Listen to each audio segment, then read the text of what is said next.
मान्छे खोजेको ठाउँमा भयो त हो त पहिला तपाईहरुको कुनै विवाद छ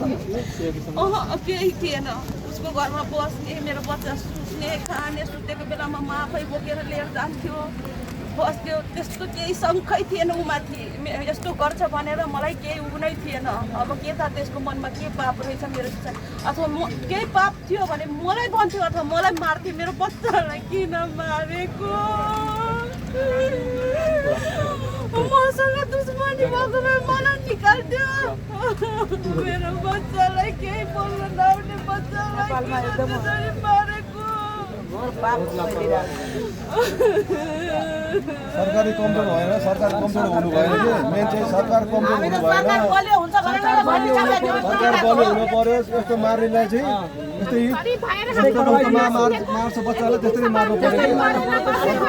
सरकारले सरकार कमजोरी भएन घन्टी छापलाई जिताउने बालन सरकारले ल्याउने किन ल्याएको भने हाम्रो नेपाल बलियो होस् भनेर ल्याएको हो नभए हाम्रो काङ्ग्रेसमा यताउति यो कम्युनिस्टमा हामी किन भोट दिएन तर हामी बालन सरकारलाई दियो घन्टी छापलाई हाम्रो नेपालमा सुध्रिन्छ केही कानुन राम्रो हुन्छ भनेर यही हो बच्चा मार्दिने आँखा निकाल्ने जिब्रो काट्ने यस्तो भएन सरकार होइन केही न केही निकाल्नु पर्यो त बच्चालाई पनि त्यो समाजले केटाहरूलाई पनि आँखा निकालिदिनु जिब्रो काटिदिनु हात खुट्टा काटिदिनु त्यही हो हाम्रो माग अरू केही पनि माग छैन